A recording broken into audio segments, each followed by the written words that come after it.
मनको कथा लेखौं भनेको झै ढुङ्गे धारा ढुङ्गै ढुङ्गाको बाटो यसलाई हामीले पहाडै मान्न सक्छौँ। हाम्रै देशतिर आएको महसुस भइरहेको छ।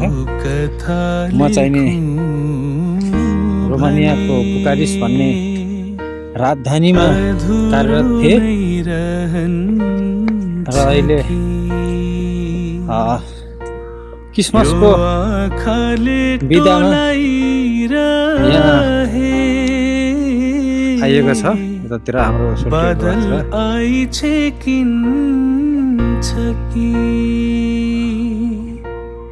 कुन शब्दले लेखौं त्यस्तो नबिझाउने काँडा हुनुहुन्छ हाम्रा आदरणीय सम्मानीय चन्द्रमा झै मुस्कान यता हुनुहुन्छ अब धनबहादुर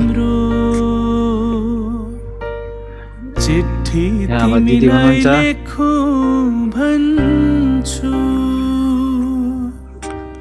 मनको कुरा मनमै रह्यो। यो मन्दिर आजभन्दा 5000 साल पुरानो मन्दिर तपाईहरु देख्न सक्नुहुन्छ। सर्वप्रथम त म यही मन्दिरको लागि पनि यहाँ आएको हो।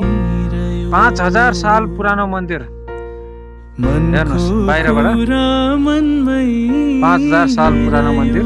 इँटा हेर्नुहोस्, इँटाको हालत कस्तो भएको छ। रोमानियाको चाहिँ नि सबैभन्दा पुरानो मन्दिर यहाँ अवस्थित हुनका कारणले गर्दाखेरि स्पेसली हेरौँ, भिजिट गरौँ कस्तो हुन्छ भनेर पनि आया हो।